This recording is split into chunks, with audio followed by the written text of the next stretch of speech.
বিশিষ্ট ব্যবসায়ী, লেখক ও সমাজসেবক আবুল কাশেম হায়দার তার লেখা বই বাংলাদেশের উন্নয়নে ইতিহাস নামক গ্রন্থে খালেদা জিয়াকে একবার তার সফরসঙ্গী সহ গুম করে দেওয়ার ইতিহাস তুলে ধরেছেন। কি ঘটেছিল সেদিন খালেদা জিয়ার সাথে, সেই ঘটনাটি থাকছে আজকে আমাদের এই আয়োজনে। রাজনৈতিক অঙ্গনে নানা ইতিহাস জানতে আমাদের চ্যানেলটি সাবস্ক্রাইব করে বেল বাটনটি প্রেস করে রাখুন।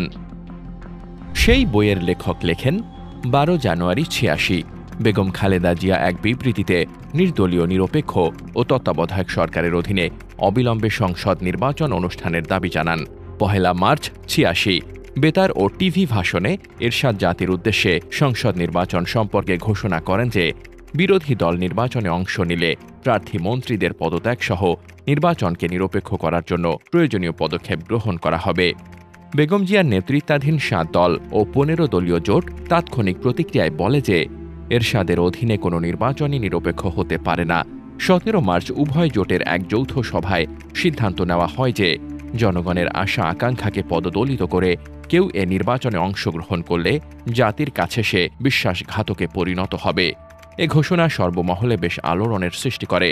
বৈঠকে আরও সিদ্ধান্ত গৃহীত হয় যে 22 মার্চ মনোনয়নপত্র দাখিলের দিন সকাল সন্ধ্যা হরতাল কর্মসূচি পালিত হবে। 19 মার্চ চট্টগ্রামের লালদিঘি ময়দানে 15 দলীয় জোটের এক জনসভায় শেখ হাসিনা ঘোষণা করেন যে যারা এই নির্বাচনে অংশ নেবে তারা জাতীয় বেঈমান হিসেবে চিহ্নিত হবে।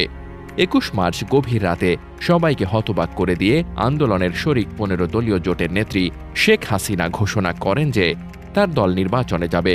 উক্ত ঘোষণার সাথে সাথে রাশেদ খান মেনন, হাসানুল হক ইনু, নির্মল সেন সহ বেশ কজন নেতা 15 দলীয় জোট ত্যাগ করে 5 দলীয় বাম জোট গঠন করে।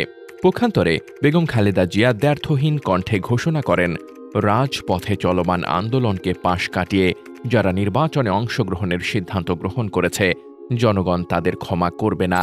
নীল নকশার এই নির্বাচনে জনগণ অংশগ্রহণ করবে না। তিনি আরও বলেন এই নির্বাচনে তিনি ও তার দল অংশগ্রহণ করবে না। এ নির্বাচন সরকার ও আওয়ামী লীগের আঁতাতের নির্বাচন। রক্তে ভেজা জাতীয় দাবি 5 দফাকে পাশ কাটিয়ে যারা এ নির্বাচনে যাচ্ছে তারা শহীদের রক্তের সঙ্গে বেইমানি করেছে।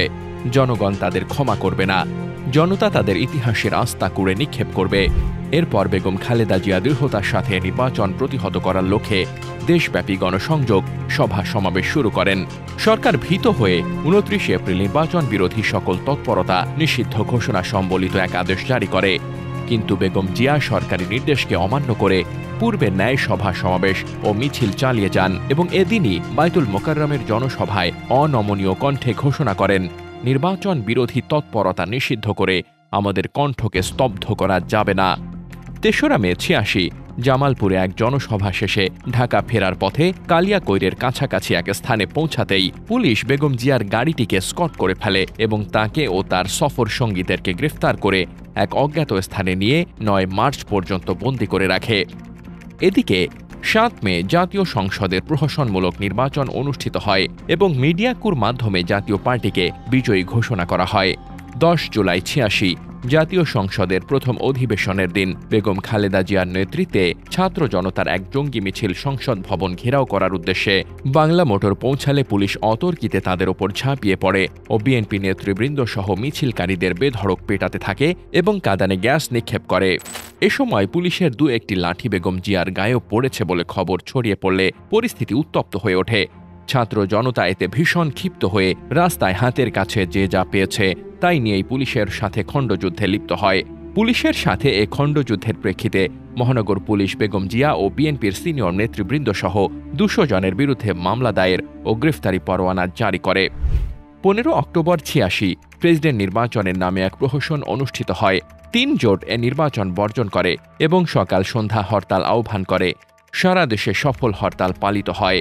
জনগণ স্বতঃস্ফূর্তভাবে এ নির্বাচনে অংশ না নিলেও সরকারিভাবে 60% ভোট পড়েছে এবং প্রদত্ত ভোটের 80% এরশাদ পেয়েছেন বলে ফলাও করে প্রচার করা হয়।